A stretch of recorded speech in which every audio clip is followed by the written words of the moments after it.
Hello my dear friends, you're in the Military Summary channel. In this short video we're going to discuss the most important events that took place during the previous night of the local time. We have lots of very interesting updates, so let's start. And first we're going to talk about the Russian missile strike all over the entire territory of Ukraine. The Russians during the previous night and this morning made at least 2 waves of attacks of different types of missiles. And this screen, in this let's say photo, you can see the roads of attack that the Russians conducted somewhere between 1 a.m. and 3 a.m. of the local time. According to this map, we see that the Russians were attacking the southern part of Ukraine, Sumy region, Kyiv region and Zhytomyr region. According to different military experts, the Russians by this attack were trying to discover the positions of Ukraine air defense systems. We don't know for sure whether the Russians managed to discover these Patriot systems or not, but once again, I would like to remind you that this attack took place somewhere between 1 a.m. and 3 a.m. of the local time. And this morning, somewhere between 9 a.m. and 11 a.m. of the local time, the Russians conducted another massive missile strike all over the entire territory of Ukraine. The president of Ukraine, Zelensky, stated that the Russians attacked Ukraine with more than 40 missiles. And this is the first video that was published by the Ukrainian sources. In this video we can see 2 explosions with very bad quality, of course. Later we start receiving more and more updates about the Russian strike. In this video, for example, we can see how a person, civilian, was filming the results of the strikes from the ground. As you can see, a lot of explosions, a lot of very heavy explosions. Some Russian sources were saying that during the previous night, first the Russians managed to discover the positions of Ukraine air defense systems, and during the morning attack the Russians destroyed those discovered air defense systems. For now we don't know for sure whether it's true or not, but anyway we see that explosions are very heavy. Other sources are saying that the Russians were trying to destroy and were trying to hit the Ukrainian industrial zones and different plants, different military objects that Ukrainians are using to produce, to create drones, missiles and any different types of weapon that the Ukrainian army is using on the line of combat contact. And right before I start making the video, we got another video of the same episode but from another angle. Very heavy explosion, as you can see. And the most important thing that I would like to point your attention is that these strikes took place on Monday morning, not during the night when everybody is sleeping and when nobody can make a video of results of Russian strike, but the strikes took place in the morning and people from different parts of Kyiv were filming the results of Russian strike. Furthermore, the Russia attack, Kyiv wasn't the only city that was under Russian missile attack. According to information we have, the explosions also took place in the city of Dnipro. According to different military experts, the Russians attacked Yuzhmash, also industrial zone. And according to information we have, the explosions took place in Kryvyi Rog.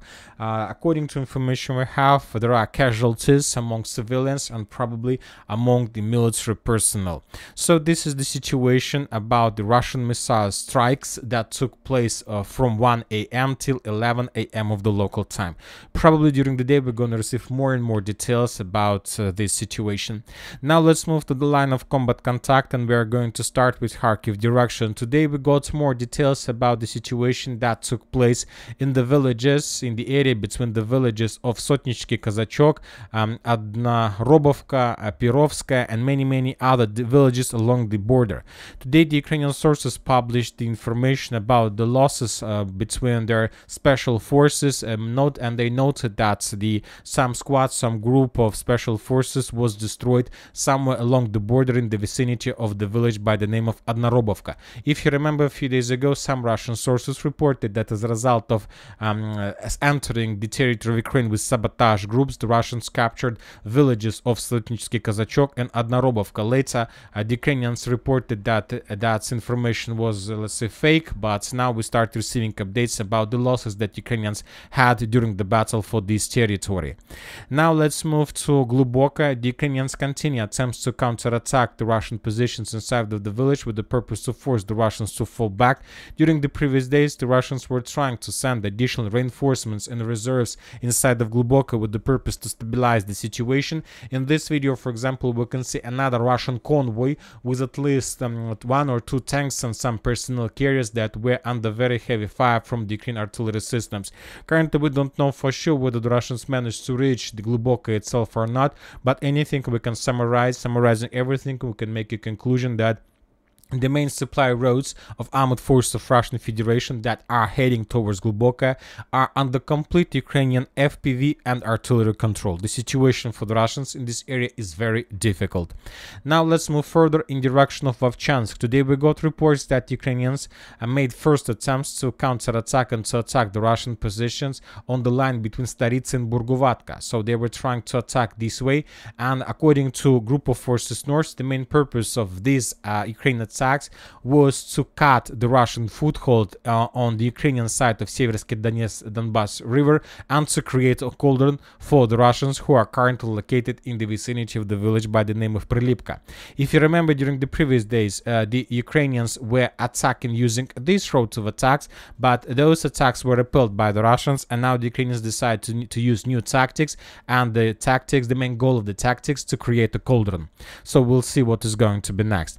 As for Vovchansk itself, we haven't received additional updates, just a regular situation about the clashes, about attempts from the Ukrainian side to cross the river, to concentrate forces, and many other different regular updates that we receive from this direction. As for Belый Kolodets, the Russian sources published the video how they managed to discover the positions of 30th Brigade of Armored Forces of Ukraine, and as a result of FAB strike, that position was completely destroyed. The Ukrainians suffered significant losses.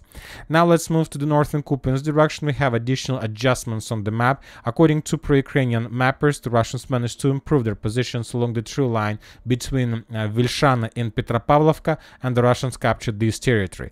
Once again, I'll remind you that according to my understanding of the situation, in the very near future, during the next few days, we will stop receiving any updates from pro-Ukrainian sources about any changes on the ground due to the NATO summit in Washington.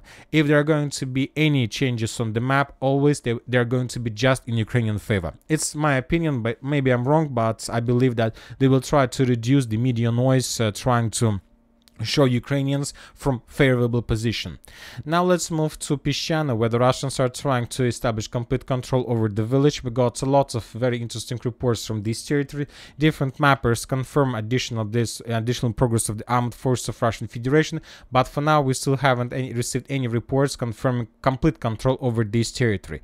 On the other hand, we continue receiving updates of how the Russians were bombing and attacking the Ukrainian main supply roads that the Ukrainians were using to support their forces in this area, which confirms that the Russians control the situation from the northern direction of the main Russian attack road and from the south. As you can see, there is another, let's say, area of Russian FAB strike. So if we summarize everything, we see that the Russians blocked the progress and the movements of Ukrainians from the north to the south, and the Russians blocked the progress and the movements of the Ukrainians from the south to the north, trying to secure the main roads of attacks between Berestova and Pischana towards Kruglivatovka.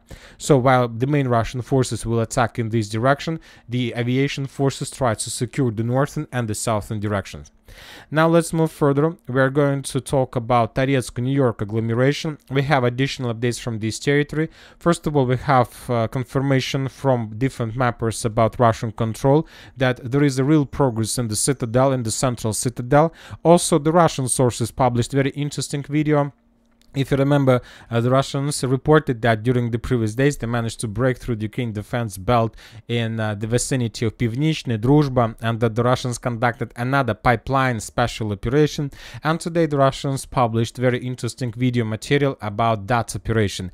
They shown us the pipeline, they shown us how they were attacking, how they were moving underground. So this is the pipeline that the Russians were using. The Russians reported that the length of the pipeline is around more than 3 kilometers. So basically the Russians moved underground below the Ukrainian positions, and then some Russian soldiers reported that when they went on the surface, they met Ukrainians completely naked, because they didn't expect that the Russians can come here. And so that's why this is the way how the Russians managed to break through Toretsk, New York first defense belt and capture significant territories.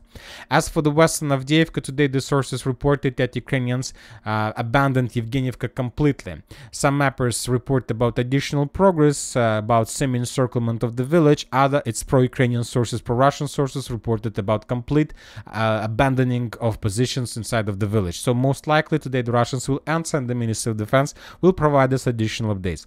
As for Novosilovka-Pirsha, some mappers confirmed Russian control, and other sources reported that Novosilovka-Pirsha was completely cut from the village of Zhelana. So this road was blocked by the Russians, maybe physically, maybe just with fire control, but as we discussed in the previous updates, now the Ukrainians lost possibilities to use the road. Currently, the Ukrainians have just one road how to evacuate and how to bring additional forces on reinforcements, or how to evacuate this territory, and this is the road through Mizhova towards Kamyshivka.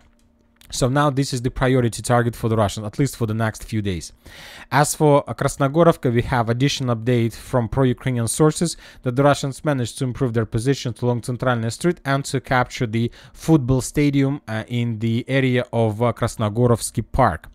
As for South Donetsk direction, as for other directions, we haven't received anything important, just also additional adjustment of map in the vicinity of Verbova. The Ukrainian sources published the video how they were FPV droning the Russian forces who were moving along this tree line. Based on this video, most of the mappers have adjusted their map and added additional territory under complete Russian control. So this is the situation about the ground and progress of Russians and Ukrainians. Also, we have today very interesting article that was published by the Russian sources, and this article that show us the situation in Romania.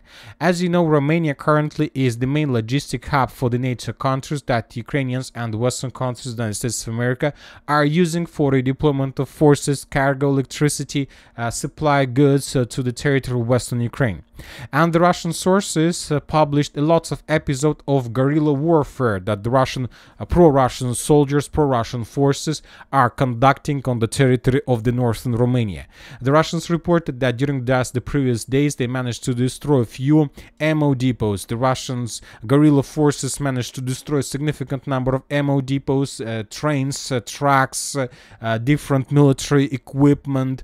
So there is a real war on the territory of NATO countries that is being controlled by the Russian sources. But another important thing, that all these things were conducted not by special forces of Russian Federation, but by pro-Ukrainian forces who left Ukraine during those difficult and crazy migration process when the Ukrainians trying to run away from Ukraine, trying to save their lives and not to be being mobilized.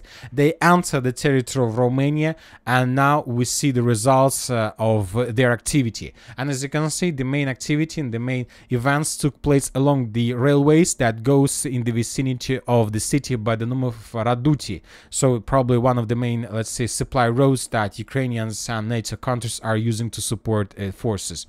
So this is the situation, and that's it for the short video. Military Summary channel reminds we condemn any violence in the world. Thank you for watching. Subscribe to my channel, put your likes, join my Patreon, and have a good day. Bye bye.